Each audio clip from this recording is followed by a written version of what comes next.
Hello Insiders, I'm Alina. I'm a product specialist working on YouTube Analytics. As probably all of you know, recently we launched a new feature called Shorts. Shorts are a new short video format, and we've seen a lot of comments and a lot of questions about this feature. And we want to talk today about how Shorts will influence your metrics in YouTube Analytics. Some of the metrics will remain the same, and some of the metrics might change. So we invited Fiona to talk about this topic in detail. Fiona, do you want to say a couple of words about what you're working on? Yeah, absolutely. So to introduce myself, hi, I'm Fiona. I'm a product manager on YouTube Analytics. We've been spending a couple of months sort of doing some work to make sure that kind of shorts make sense in YouTube Analytics and sort of don't get too confusing, hopefully. All right. So let's start with how can I see how many views shorts are driving to my channel in Analytics? Yeah, so maybe first of all to clarify just how views are counted for shorts. They are counted the same way as for shorts as for regular videos. So they also contribute to your channel level view count and sort of don't get filtered out in any way.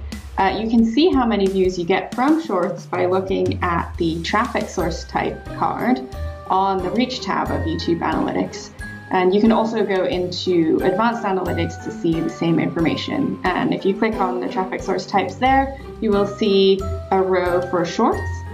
And it's important to mention that all of the views that are classified in that traffic source type are the ones from viewers sort of swiping up to your video in the Shorts player.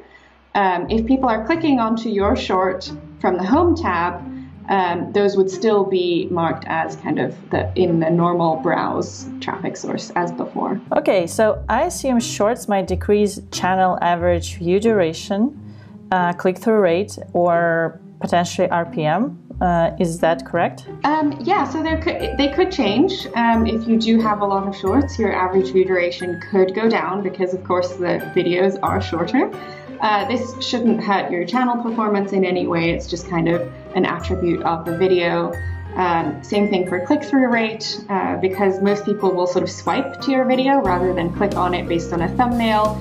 That metric might also change, but again, it shouldn't really impact your performance. RPM is a little bit special because the views in the Shorts player aren't monetized. And so we are actually filtering those out from the RPM calculation so that it doesn't get too impacted and confusing, because you could have seen a drop if we had left it in, because if you get a lot of unmonetized views, the RPM could drop since it is sort of essentially revenue divided by views. So we filter that out. Wow, that's good to know about Shorts. I also heard that Analytics for Shorts, I can't see typical performance for Shorts in Analytics. Is that true? And why can't I see a typical performance there? Yeah, so because Shorts is kind of a very new format, we wanted to make sure that we weren't really generating any sort of unfair comparison. So we didn't want to say things like, oh no, your average view duration has gone down if we're comparing it to regular videos, because it wouldn't be an apples to apples comparison.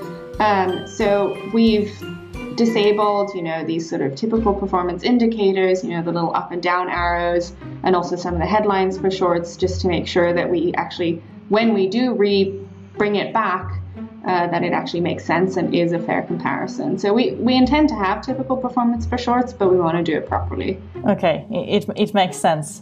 Awesome. Well, thanks for coming to the show, Fiona.